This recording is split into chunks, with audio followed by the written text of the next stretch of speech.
Hello বন্ধুরা, আমি পবিত্র। আমার চ্যানেলে আপনাদের সবাইকে স্বাগত জানাই। চলে এসেছি আবার একটি নতুন ভিডিও নিয়ে।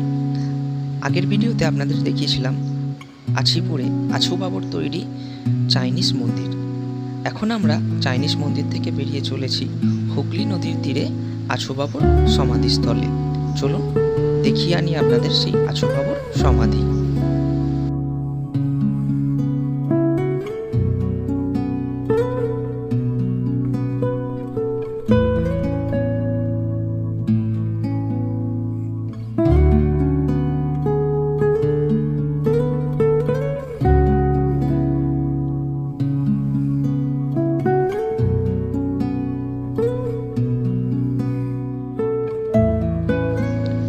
এই হলো আছু বাবুর সমাধি। আছু বাবুর মৃত্যুর পর চাইনিজরা হুগলি নদীর তীরে এই জায়গায় আছু বাবুকে সমাধিস্থ করে। এই অশ্বক্ষুরাকৃতি দেখতে এইটি হলো আছু বাবুর সমাধি।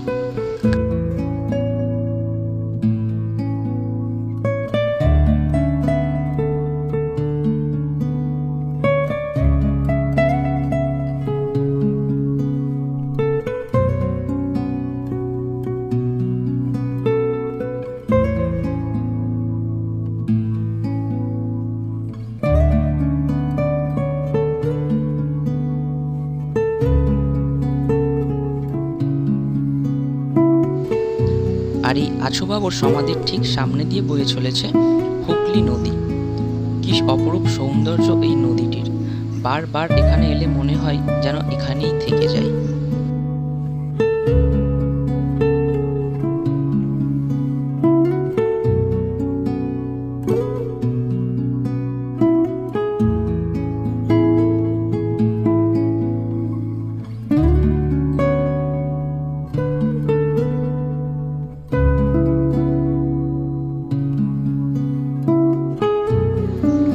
আছু বাবুর সমাধি থেকে বেরিয়ে এবার আমরা চলেছি ব্রিটিশদের তৈরি বারুদ ঘর বা বারুদ ফ্যাক্টরির কাছে।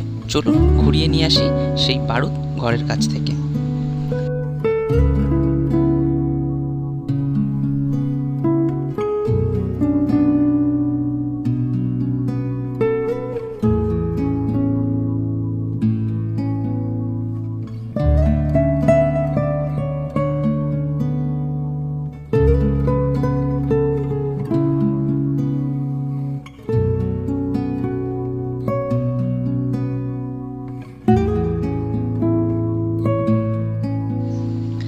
আছু বাবুর সমাধিস্থল থেকে বেরিয়ে দক্ষিণ দিকে মুখ করে অর্থাৎ বিড়লাপুরের দিকে কিছুটা গেলেই আপনারা দেখতে পাবেন এই বারুদ ঘরটি।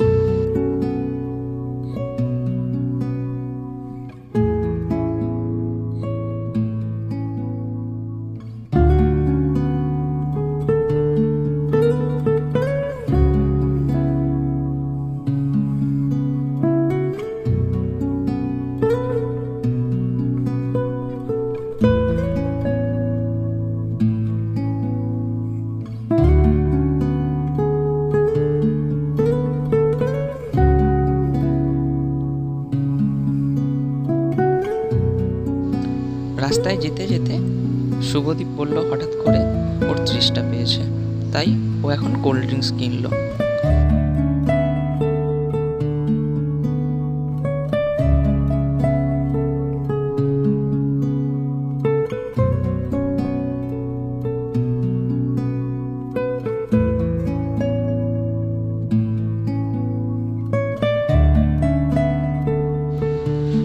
আমরা এই মুহূর্তে চলে এসেছি সেই বারুদ ঘরের কাছে।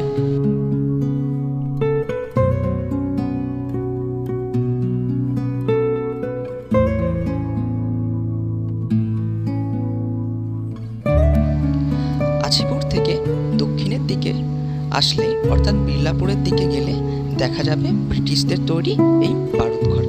প্রাচীনকালে মহাপুর বারুদ কারখানা নামে পরিচিত ছিল এই জায়গা। মহাপুর বারুদ কারখানা তৈরির সঠিক সাল না জানা গেলেও কলকাতা পোর্ট ট্রাস্টের তথ্য অনুযায়ী আনুমানিক 1803 সালে তৈরি হয় এই বারুদ কারখানা। তখন জাহাজে করে ব্রিটিশরা বারুদ নিয়ে এসে এই ঘরের মধ্যেই মজুদ রাখত।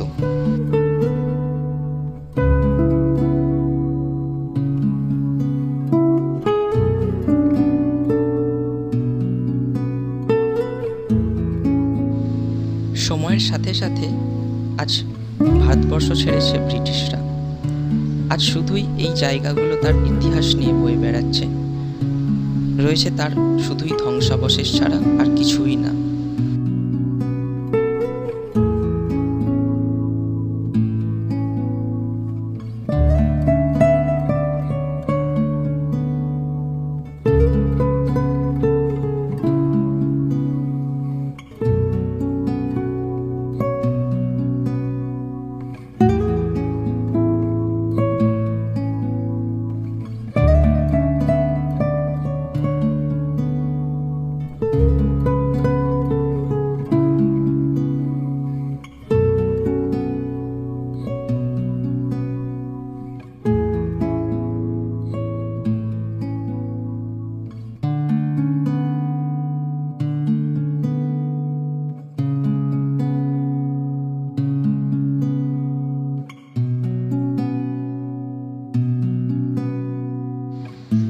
এবার আমাদের বাড়ি ফেরার পালা।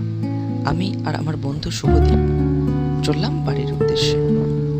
ভিডিওটি যদি আপনাদের ভালো লাগে বন্ধুরা অবশ্যই চ্যানেলটিকে সাবস্ক্রাইব করবেন এবং লাইক করে অবশ্যই আমাদের সাথে থাকবেন, যাতে এরকম সুন্দর সুন্দর আরও ভিডিও আপনাদেরকে দিতে পারি। আজকের মতন এখানেই আসলাম বন্ধুরা, সকলে খুব